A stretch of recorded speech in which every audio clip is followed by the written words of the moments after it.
लीजिए सुनिए खालिद हुसैनी द्वारा लिखी पुस्तक अ थाउजेंड स्प्लेंडेड सन्स का हिंदी में सारांश मेरी यानी गरिमा की आवाज़ में।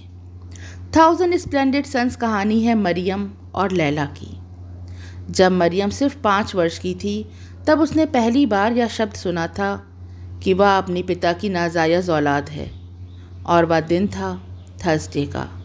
उसे इसलिए यह दिन इतने अच्छे से याद था क्योंकि उसके पिता सिर्फ उसी दिन उससे मिलने आया करते, उसके छोटे से कमरे जिसे कोलबा कहा जाता था। मरियम कोलबा में अपनी माँ के साथ रहा करती और उसके पिता जलील हिरस शहर में महल नुमा घर में अपनी जायज़ संतानों और बीबी के साथ रहा करते। मरियम की माँ, जिसे वह नाना कह के बुलाती थी, वह एक समय में जलील के यहाँ काम किया करती थी। नाना मरियम को तरह तरह का खाना बनाना सिखाती, सिलाई बुनाई सिखाती, तंदूर में रोटी सेकना सिखाती। पर दूसरी तरफ वह उसे ज़िंदगी के बुरे पहलू से भी रूबरू कराती थीं। वह उसे बताती थीं कि एक नाजायज़ औलाद ज़िंदगी में कितने दुख सहती है। वहीं जलील मरियम को दुनिया की अच्छी बातें बताते, पढ़ाई लिखाई का महत्व समझाते। मरियम अपने पिता जलील से बहुत प्यार करती थी। अब मरियम 15 साल की हो गई थी और उसका जन्मदिन आने वाला था। अपने जन्मदिन पर वह जलील के साथ सिनेमा हॉल में पिनोकियो पिक्चर देखना चाहती थी। पर जन्मदिन की शाम मरियम इंतज़ार करती रह गई और जलील नहीं आए। फिर मरियम ने बहुत हिम्मत का काम किया। वह अकेले ही दरिया पार करके जलील से मिलने शहर चली गई। बड़ी मुश्किलों से वह जलील के घर पहुंच तो गई, पर जलील के घर का दरवाज़ा उसके लिए किसी ने नहीं खोला। ठिठुरती ठंड में सीढ़ियों पर मरियम हर पल अपने पिता का इंतज़ार करती रही, पर उसके पिता जलील का उसके लिए मन नहीं पसीजा। जलील का ड्राइवर बार बार मरियम से कहता रहा कि वह उसे कोलबा वापस छोड़ाएगा या किसी होटल में रात काट ले, पर यहाँ घर के बाहर सीढ़ियों पे बैठ के रात काटना ठीक बात नहीं। उसके पिता घर पे नहीं हैं, जब वो आएंगे तो उन्हें बता देगा। मरियम ने देखा कि जलील की गाड़ी घर के बाहर ही खड़ी है, पर उससे तो यही बताया गया था कि जलील घर पर है ही नहीं। वो पूरी रात दरवाजे पर बैठी रही। भूख से उसकी हालत खराब थी। सुबह जलील के ड्राइवर ने उसे वापस कोलबा चलने को कहा, और जब मरियम जलील के खूबसूरत बगीचे से जा रही थी तब अचानक उसकी नज़र पहली मंजिल पर पड़ी। खिड़की के पीछे जलील खड़े थे और उन्होंने जल्दी से पर्दे गिरा दिए। यह देख के मरियम का दिल टूट गया और वह वापस अपनी माँ के पास जाने को तैयार हो गई। पर वापस लौटने पर मरियम के लिए एक दिल दहलाने वाली घटना पेश आई, जब उसे मालूम पड़ा कि उसके जाने के बाद उसकी माँ ने आत्महत्या कर ली और अब उन्हें दफनाया जा रहा है। माँ की मृत्यु के बाद वह जलील के घर में ही रहने लगी, पर वहाँ मरियम को किसी ने अपनाया नहीं। उसे एक कमरे में रखा गया। मरियम चाहती थी कि जलील के बच्चों की तरह वह भी पढ़े लिखे काबिल बने, पर जलील की बीबी ने जल्द से जल्द एक बड़े उम्र के शख्स से मरियम का निकाह करवा दिया। वो शख्स था रशीद। रशीद के बीबी और बच्चे पहले ही मर चुके थे। मरियम का दिल टूट चुका था। उसे अपने पिता से नफरत हो गई थी और उसने पलटकर अपने पिता का मुंह तक नहीं देखा। मरियम का पति रशीद उसके साथ अच्छे से पेश आता, उसे घुमाने भी ले जाता, पर हर जगह उसे हिजाब पहनने के लिए कहता और हिजाब ना पहनने पे उसे घर से बाहर जाने की इजाज़त नहीं थी। पर मरियम ने यह भी कबूल कर लिया। उसे सिर्फ इस बात की खुशी थी कि अब वह एक नाजायज़ औलाद नहीं बल्कि एक जायज़ बीवी थी। मरियम की ज़िंदगी में खुशियाँ दस्तक देने लगीं। कुछ ही महीनों में वो माँ बनने वाली थी, पर एक दिन उसकी यह खुशी भी उससे छिन गई और फिर रशीद का बर्ताव भी उसके साथ बदलने लगा। साल दर साल मरियम के 7 मिसकैरेजेस हो गए और इसका गहरा असर मरियम और रशीद के रिश्ते पे पड़ा। रशीद उसे जिस्मानी और मानसिक यातनाएं देने लगा। उधर मरियम के पड़ोस में एक लड़की रहती थी, लैला, जो तारिक नाम के लड़के से प्यार करती थी। तारिक उनके पड़ोस में ही रहता था। तारिक का एक पैर लैंड माइन फटने से कट चुका था और वह नकली पैर लगाया करता था जो उसे रेड क्रॉस सोसाइटी ने मुहैया कराया था। काबुल शहर उस समय सोवियत संघ के साथ युद्ध की स्थिति में था और लैला के पड़ोस के नौजवान लड़के युद्ध करने जाया करते। उधर मरियम के पिता अक्सर उससे मिलने आते, पर मरियम कभी उनसे ना मिलती और वे घर के बाहर से ही लौट जाया करते। मरियम घर का सारा काम करती और रशीद अक्सर उसे मारा करता। मरियम दोबारा माँ न बन सकी। लैला मरियम की उपेक्षा अधिक निर्भीक थी और इनकलाबी जज्बों से भरपूर। लैला के पिता उसे शिक्षा का महत्व समझाते और बताते कि शिक्षा ही ऐसा सहारा है जिसके साथ वह आगे बढ़ सकती है। लैला के पिता स्कूल के टीचर थे, पर कम्युनिस्ट ने उन्हें निकाल दिया था और अब वे ब्रेड बनाने की फैक्ट्री में काम करते थे। लैला के दोनों भाई जिहाद की लड़ाई लड़ने सालों पहले जा चुके थे और उसकी माँ इसी इंतज़ार में थी कि कब अफ़गानिस्तान सोवियत संघ से आज़ाद होगा और उसके बेटे वापस आएंगे और वह उनकी शादी किन लड़कियों से करेगी। लैला की माँ धीरे धीरे डिप्रेस्ड रहने लगी और अक्सर बातें भूल जाया करती। उनकी निगाहें हमेशा अपनी बेटों की राह देखती रहती। लैला का दोस्त तारिक भी कई दिनों से लड़ने के लिए गया था और लैला उसके लिए चिंतित थी। लैला को लगता था कि तारिक कभी लौट के नहीं आएगा, पर तारिक वापस आ जाता है। तारिक के माँ बाप लैला को पसंद करते हैं और उसे अपनी बहू मानते हैं। सभी मिलकर खाना खाते थे और एक खुशहाल परिवार की तरह हंसी मजाक करते थे, पर यह खुशी बहुत दिनों की नहीं थी। लैला के भाई युद्ध में मारे जाते हैं और उनके मरने के उपरांत ही रस्में निभाई जाती हैं। लैला की माँ अब और अधिक गुमसुम रहने लगी और उनकी तबीयत भी बिगड़ने लगी। घर का सारा काम लैला के सिर आ जाता है। वर्ष 1992, जब लैला 14 वर्ष की हो गई, अब सोवियत संघ अफ़गानिस्तान से चला जाता है और अफ़गानिस्तान पर मुजाहिदीन का शासन हो जाता है।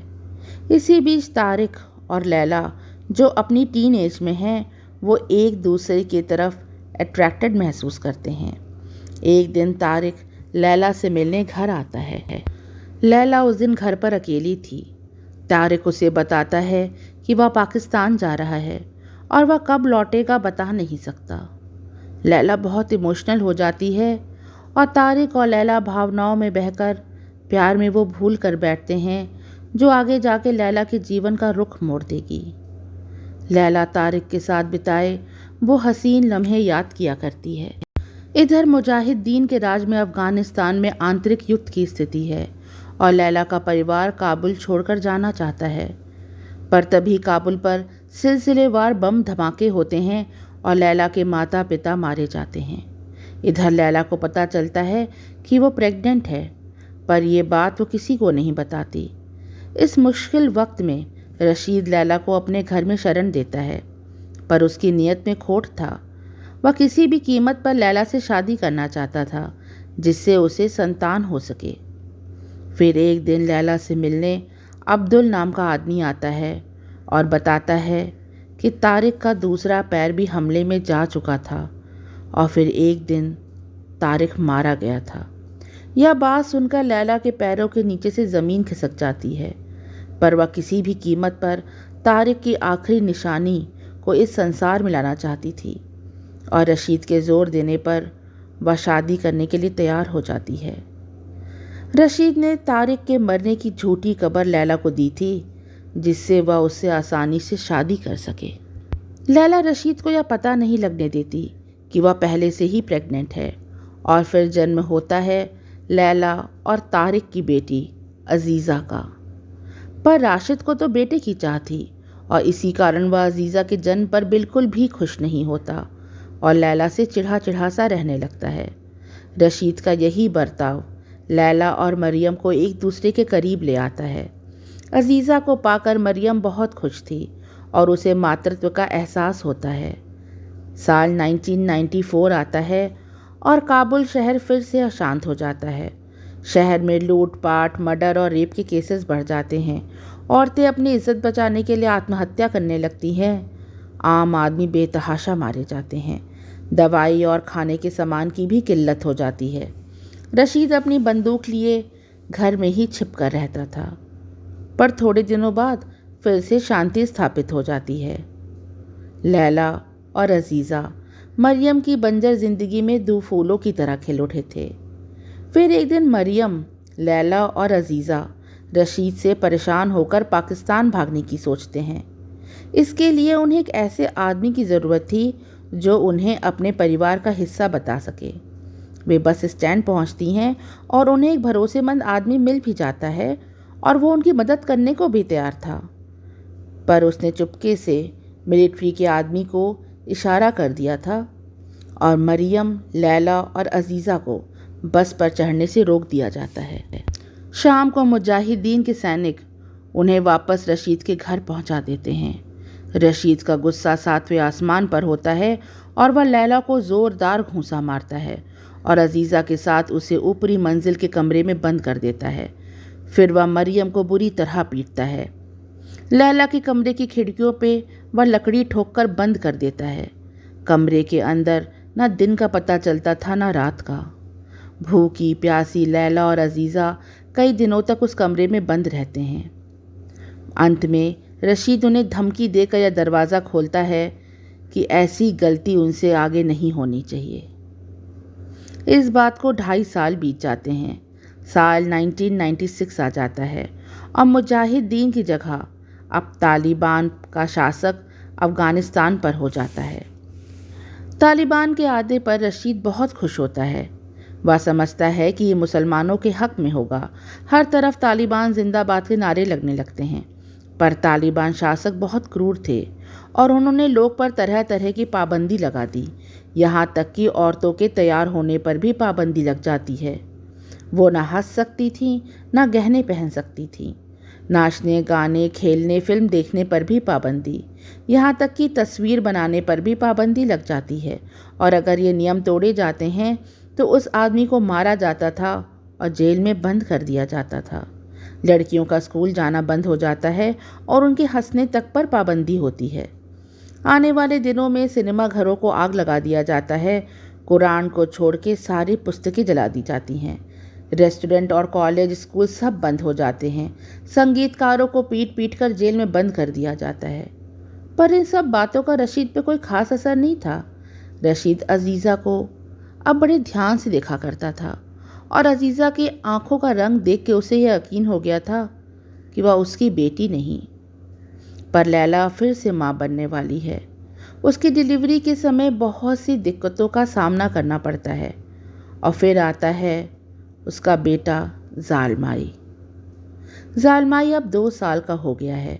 जैसे जैसे जालमाई बड़ा हो रहा है, रशीद उसे बिगाड़ता जा रहा है। समय बीतता जाता है और साल 2000 आ जाता है। पर यह साल रशीद और उसके परिवार के लिए बहुत परेशानियों भरा था। रशीद के जूते की दुकान पर आग लग जाती है, जिससे सारे परिवार पर पैसे की किल्लत से जूझना पड़ता है। इसी कारणवश लैला को अजीज़ा को अनाथ आश्रम में रखना पड़ता है। फिर एक दिन लैला के घर पर एक आदमी आता है, जिसे देखकर लैला स्तब्ध खड़ी रह जाती है। वो तारिक था।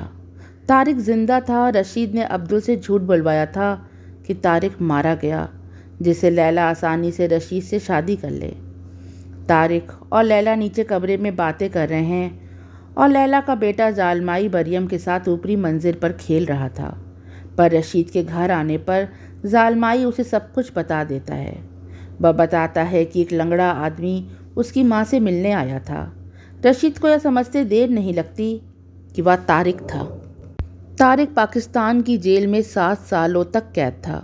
जैसे ही रशीद को यह मालूम पड़ता है, वह अपनी बेल्ट निकालता है और लैला को मारने लगता है। लैला के जिस्म से जगह जगह से खून बहने लगता है। लैला खुद को बचाने की बहुत कोशिश करती है, पर वह रशीद को रोक नहीं पाती। दोनों में लड़ाई बढ़ती जाती है और लैला रशीद के ऊपर एक ग्लास फोड़ देती है तो रशीद लैला की गर्दन दबाने लगता है। तभी मरियम भागकर बाहर टूल शेड में जाती है और हाथों में कुल्हाड़ी लेकर आती है। वह जानती थी कि आज रशीद लैला को मार डालेगा। मरियम अपने दोनों हाथों से कुल्हाड़ी ऊपर उठाती है और ज़ोरों से रशीद के सर पर दे मारती है। देखते देखते रशीद के सर से खून बहने लगता है और वह मारा जाता है। बच्चे यह देख के घबरा जाते हैं तो रशीद की डेड बॉडी को टूल शेड में ही छिपा दिया जाता है। पर मरियम जानती थी कि वो ये राज ज़्यादा दिनों तक छुपा नहीं सकेंगे, इसलिए वह खुद को दोषी करार करती है और जेल चली जाती है। उसके ऊपर ना केस चलता है, ना गवाह पेश होते हैं। बस उसके बयान पर 10 दिनों के अंदर उसे सजाए मौत की सज़ा सुनाती जाती है। और मरियम आज 27 सालों के बाद अपने मौत के कागजात पर हस्ताक्षर करती है, जैसे 27 साल पहले उसने अपने निकाह के कागज़ पे किए थे। दोनों ही समय मौलवी जी वहाँ मौजूद थे। मरियम और तारिक पाकिस्तान चले जाते हैं। वहाँ जाके मरियम और तारिक का निकाह हो जाता है। वे दोनों पाकिस्तान के मरी शहर में रहते थे और वहीं एक दोस्त के होटल में रह के वहाँ की सफाई का काम करने लगते हैं। इधर अफ़गानिस्तान पर अमेरिका हमला बोल देता है, क्योंकि अमेरिका के ट्विन टावर्स को ध्वस्त करने वाला आतंकवादी उसामा बिन लादेन अफ़गानिस्तान में छुपा बैठा था। अंततः तालिबान को अफ़गानिस्तान की सीमाओं से भगा दिया जाता है और वहाँ शांति कायम होती है। अब तारिक अपने परिवार के साथ वापस काबुल आता है और लैला के कहने पर वह पहले हीरा शहर जाते हैं जहाँ मरियम रहती थी। लैला मरियम के छोटे से घर कोलबा में जाती है, जहाँ उसे मरियम के होने का एहसास होता है। वहीं कोलबा से लौटते समय उसे एक लड़का एक चिट्ठी और एक बॉक्स देता है। ये जलील खान ने उसे मरने से पहले मरियम को देने को कहा था। उसमें एक सीडी भी होती है। जब लैला वह सीडी चलाती है तो उस पर पिनोकियो की मूवी होती है। यह वही पिक्चर थी जो मरियम अपने 15वें जन्मदिन पर जलील के साथ देखना चाहती थी। साथ ही साथ एक चिट्ठी भी थी जिसमें जलील ने मरियम से हर उस बात की माफ़ी मांगी थी जो वो उसे दे ना सका। साथ ही जलील ने अपने पूरे परिवार की मृत्यु का भी जिक्र किया था। उसने यह भी बताया था कि उसकी सारी ज़मीनें चली गईं और उसका बड़ा ही दुखद अंत हुआ। वो मरियम के हिस्से के कुछ पैसे भी चिट्ठी के साथ छोड़ गया था। अब लैला और तारिक दोनों काबुल शहर आ जाते हैं और लैला उसी अनाथ आश्रम में पढ़ाने लगती है जहाँ एक समय अजीज़ा रहा करती थी। तारिक और लैला अब बदलते काबुल का हिस्सा बन जाते हैं। अब हम बात करेंगे कि इस नॉवेल का टाइटल 1000 स्प्लेंडिड सन्स क्यों रखा गया। 1000 स्प्लेंडिड सन्स एक कविता की पंक्ति है जिस पंक्ति में अफ़गानिस्तान की खूबसूरती दर्शाई गई है। इसके सुंदर पहाड़ों और प्राकृतिक नज़ारों का वर्णन है। इन पंक्तियों का इस्तेमाल इस किताब में 2 जगह किया गया है। पहली बार जब लैला के पिता काबुल शहर छोड़कर जाना चाह रहे हैं और तभी बम धमाके में उनकी मृत्यु हो जाती है। उस समय यह पंक्तियाँ अफ़गानिस्तान की खूबसूरती को बताने के लिए की गई थी कि यहाँ से दूर जाना कितना मुश्किल है। जिसका घर इतनी सुंदर जगह हो वो दुनिया के किसी कोने में नहीं रह सकता।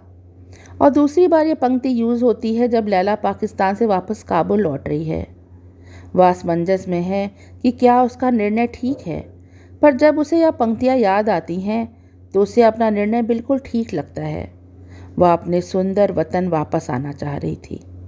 अगर इन पंक्तियों को हम इस किताब के रिलेशन में देखें तो 1000 स्प्लेंडिड सन्स उन अफ़गान औरतों के लिए है जो 4 दीवारी में कैद हैं और जिनकी रक्षा छत पर खड़ा मर्द दे रहा है, जो अंधेरे में अपनी चमक को अपनी जीत समझता है, पर वह नहीं जानता कि असली चमक तो इन 4 दीवारियों में कैद औरतों के पास है, जिसकी चमक हज़ारों सूरज की चमक के आगे भी फीकी पड़ जाती है। तो ये थी आज की कहानी 1000 स्प्लेंडिड सन्स। कहानी अगर आपको अच्छी लगी हो तो इसे लाइक करिए। ऐसे ही अच्छी कहानियाँ सुनने के लिए इस चैनल को सब्सक्राइब करें और अपनी प्रतिक्रिया कमेंट सेक्शन में ज़रूर दें। Thanks for listening. Bye for now.